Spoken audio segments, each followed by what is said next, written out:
আসসালামু আলাইকুম এভরিওয়ান।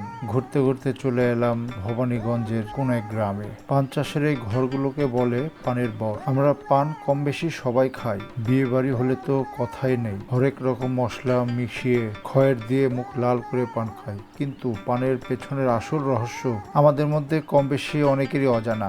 রাজশাহীর পান চাষ এবং এর বাজার নিয়ে আজকের আলোচনায় আমরা বিস্তারিতভাবে জানবো পান গাছের অবস্থা, পানজাত দ্রব্যের গুণগত মান, বিক্রির উপায় এবং গাছের আয়ু ও পরিচর্যা কিছু গুরুত্বপূর্ণ দিক। এই তথ্যগুলো সরাসরি পান চাষের অভিজ্ঞতা থেকেই পুরনো পান গাছের অবস্থা এবং এর প্রভাব। পান একটি গুল্ম জাতীয় উদ্ভিদ। পান বাংলাদেশের একটি ঐতিহ্যবাহী মুখরোচক খাবার, যা সাধারণত সুপারি, চুন, খয়ের ইত্যাদি উৎপাদন দিয়ে তৈরি করা হয়। এটি শুধু খাওয়ার জন্য না, সামাজিক ও সংস্কৃতিভাবে বহু জায়গায় গুরুত্বপূর্ণ। পান একটি অর্থকরী ফসল, যা মূলত পানের বরজে চাষ করা হয়। এর উৎপাদন পদ্ধতি একটু বিশেষভাবে যত্ন সহকারে করতে হয়, কারণ পানের গাছ নরম, ছায়াপ্রিয়, আর্দ্রতা পূর্ণ পরিবেশ পছন্দ করে।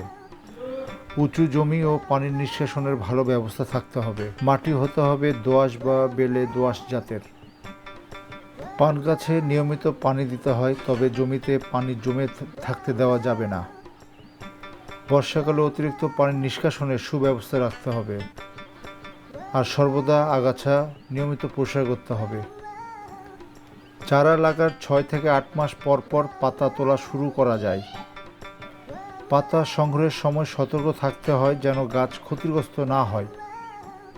পান গাছ যখন বেড়ে ওঠে তখন নিচে থাকা বড় বড় পাতাগুলোকে পরিপক্ক পাতা বলা হয়।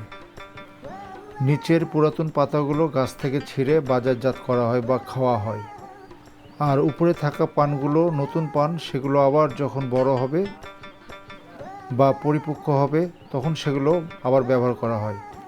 নিচের পরিপক্ক পানগুলো পাড়ার পর যখন লতাগুলো ফাঁকা থাকে, ওগুলো পেঁচিয়ে পেঁচিয়ে রাখতে হয়। পান বেশ উপকারী, কিন্তু পানের সঙ্গে যেসব জর্দা, চুন, খয়ের মশলা দেওয়া হয়, এগুলো মোটেই ভালো না, শরীরের জন্য হানিকারক।